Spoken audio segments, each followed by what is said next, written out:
যেটা ধরা থাকে ওরা কারেকশন করে চলে দিতেছে যে রাস্তা বলি এইটা এই এই ডিজাইনে এই রোডের জন্য যে এই এই যে ভালো হয় এই প্রজেক্টের জন্য এই রাস্তার জন্য পরিমাণ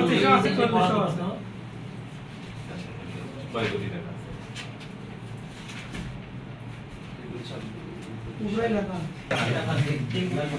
যেটা হাতে ধরছে এই 3 কোটি 18 লক্ষ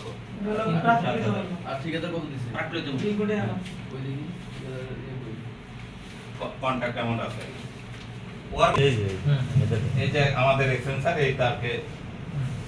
সে কম্পিউটারে লটারি হয় আমাদের এখন তো সব এই জিবি এটা কত তারিখে কাজ ধরার একটা এটাও ওনারা নির্ধারণ করে দিছে হয়তো এটা একটু কম বেশি হয় কারণ ঠিকাদারের সাথে এটা কোনো আমাদের এটা অনেক হতে পারে পরিবেশ এবং জায়গা নিয়ে সমস্যা থাকে অনেক সময় মানে রাস্তা কার বাড়ির দিকে যাবে কি হবে